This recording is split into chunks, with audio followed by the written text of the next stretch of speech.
commencer. Installez-vous dans votre fauteuil bien gentiment. 5, 4, 3, 1, 0, parti. Mesdames, Mesdemoiselles, Messieurs, c'est triste à mourir. 52 ans d'amitié, 20 années de voisinage amical, sans la moindre union, des jeux, des communions, des vacances passées ensemble. Et voilà, entre Dortu et Stassen, plus rien ne va.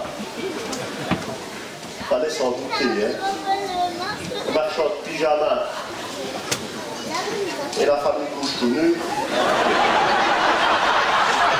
Ça fait pas bon ménage. Vous vous souvenez tous de ce brave abbé Yves qui en 2009 avait été retrouvé vivant sous les décombres de l'église de la Cluse après 3 jours de recherche intensive. Le pauvre homme pensait bien avoir eu suffisamment d'émotion jusqu'à la fin de ses jours. Eh bien non, comme si cela ne suffisait pas, il a été victime d'une agression sauvage, à caractère sexuel, d'une rare violence, alors qu'il se rendait au presbytère en traversant le vieux cimetière. Notre homme a été attaqué par derrière, par une furie en mort, et son corps lacéré dans les zones voisines des parties génitales. 3 jours après les faits, et malgré les bons soins de la dévouée sœur Nicoletta, venue tout spécialement du couvent de Ballonne, son corps meurtri le fait encore atrocement souffrir. L'inspecteur Gérard Boulette,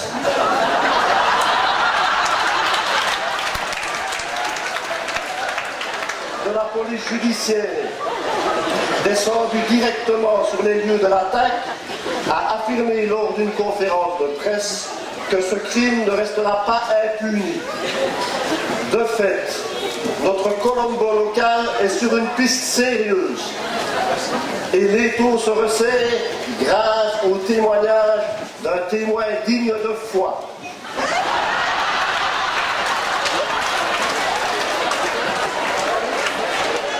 Et qui est formel. À cette heure-là, seules 3 femmes ont traversé le cimetière.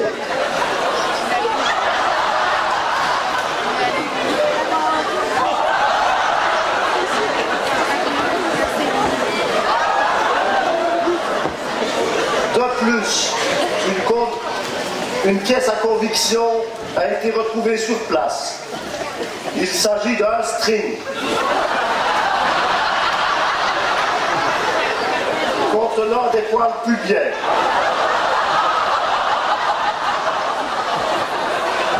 Des analyses ADN ont été confiées au célèbre professeur Nicolas Lévitos de l'université de Liège. Ce dernier, secondé par sa charmante assistante Muriella, ne saurait tarder à faire toute la lumière sur cette sordide affaire. Il est fort à parier que d'un jour à l'autre, une de ces 3 dames se retrouvera au frais pour de nombreuses années. La guerre de l'Afrique.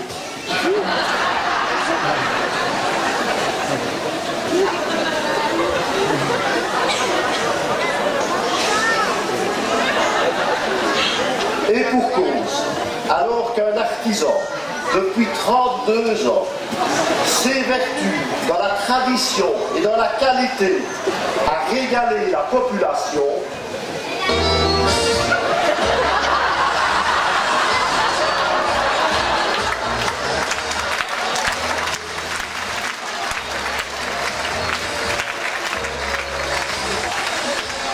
pâles arrivistes sans scrupules, viennent s'installer sans complexe, parfois même juste à côté, afin de tenter de lui ravir une partie de sa nombreuse clientèle. Mais notre homme ne s'en laisse pas compter et a plus d'un tour dans son sac. C'est pourquoi, dès à présent, c'est dans une ambiance musicale, genre cabaret, que l'on peut déguster son savoir-faire ancestral. Au suivant. Au suivant. Nous n'irons plus jamais. Ce soir, c'est plus la peine. Nous n'irons plus jamais. La fin d'une belle histoire rouvelloise. Mais voilà, il faut se résoudre à l'évolution de la société et à la loi du marché. Un jour, c'est sûr, on les regrettera nos petits commerces. En plus, voilà que notre ami Josette se retrouve avec son rez-de-chaussée vide. Pourtant, Josette veut encore y croire. En tant qu'ancienne membre active de l'association des commerçants rouvellois, elle a décidé de retourner au charbon, ou plutôt au pelé. Après 10 ans de retraite bien méritée, elle s'est posé la question, quel commerce manque-t-il encore à Rouvel? Et là, ça a fait tilt. La seule chose qui manque à Rouvel, c'est un Nero Center. Sitôt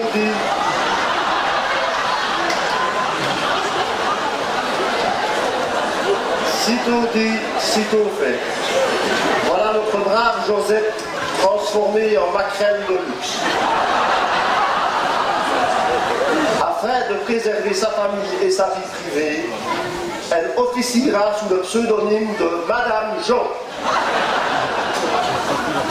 Après quelques transformations, vous imaginez la curiosité lors de l'ouverture. Tous les coqs du village ont défilé les uns après les autres.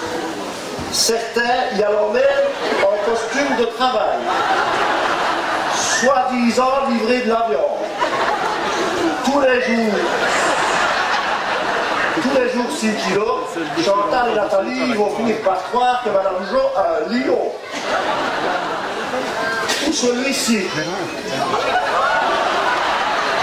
Toutes les semaines, 500 litres de mazout.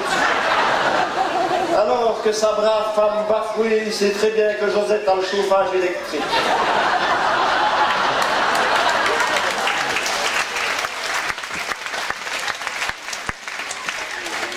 Certains tout jeunes, pour une première expérience, espérant que tante Jojo lui fera un prix d'amis. Une fois à l'intérieur, c'est un autre monde qui s'ouvre à vous. Madame Jo a sélectionné une brochette de jolies créatures.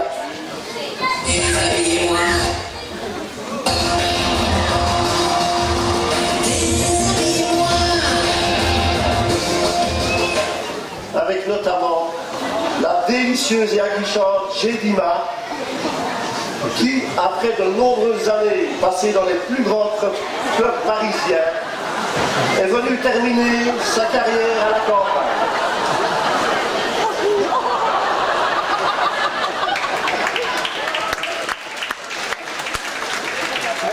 Madame Jo, qui a le nez fin, a également engagé 2 jumelles tchécoslovaques. Il s'agit de vraies jumelles. La ressemblance est d'ailleurs troublante. Yvette et Gérardine Lefko. Une paire de très chaudes et sensuelles sœurs qui ferait se réveiller un mot.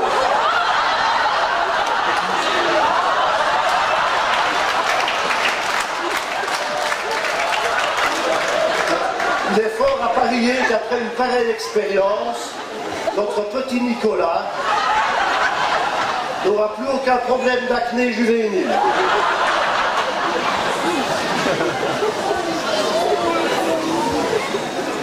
Madame Jo, avant-gardiste, sachant vivre avec son temps, a également fait venir une recrue d'un tout autre genre. Et c'est en Allemagne de l'Est qu'elle a déniché cette perle rare. Il y a 25 ans, un corps de rêve, chaud comme la braise et le rythme dans la peau. Mesdames, Mesdemoiselles, Messieurs, et vous pouvez l'accompagner, je vous présente Otto Bussmann.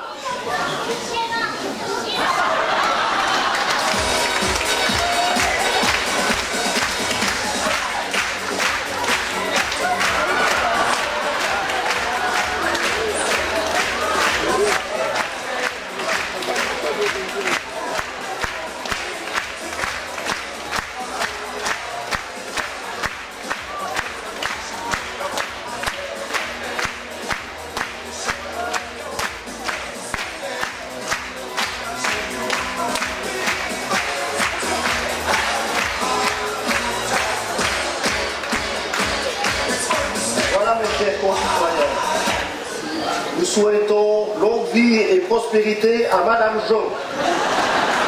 Et à présent, plus personne ne pourra dire qu'il ne trouve pas chaussures à son pied.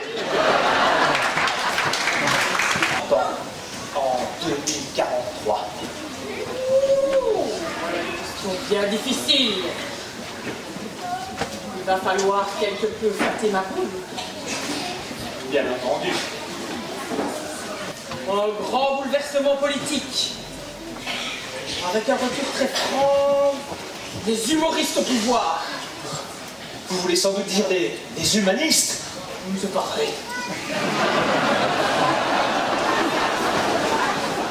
Les socio-chrétiens sont de retour? En êtes-vous certaine? Avec tout ce que nous avons fait pour nos concitoyens? Et la suite, je pourrais même vous dire qui seront les stars eux-mêmes. Oui, dites-moi tout. Je veux tout savoir, dites-moi. À qui vais-je devoir céder mon siège, mon poster de Jean Vallée et mon tapis de souris avec la photo de Christine? Au poste de bourgmestre, je vois Jacques a voté à la retraite. Et c'est lui qui vous remplacera, mon cher Jean-Claude. Enfin, ça pourrait être pire. Et aux finances? Aux finances, qui voyez-vous?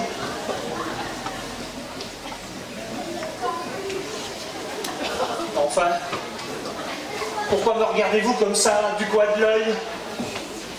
Je ne vois plus. Tenez, voilà mes lunettes! Ce n'est pas elle qui m'aiderait à mieux voir. Vous allez vider la caisse du CPAS.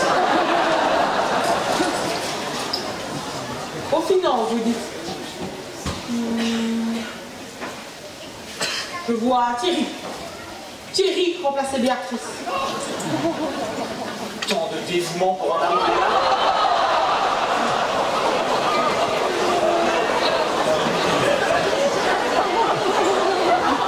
Tant de dévouement pour en arriver là. Et un échevin des sports.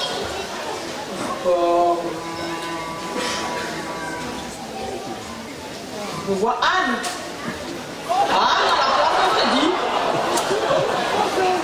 Cette satanée égalité des sexes. Aux travaux, un homme quand même. Oui, oui, un homme. Un jeune. Martin. À la place de Francis. C'est vraiment n'importe quoi. Dans un autre registre, avec ce passage à la retraite à 85 ans, pouvez-vous me donner l'avenir des transports en commun dans la commune d'Aubel? Donnez-moi votre main. Ben dis donc, c'est dans la main que vous lisez ou dans le portefeuille? Les transports. Aucun changement.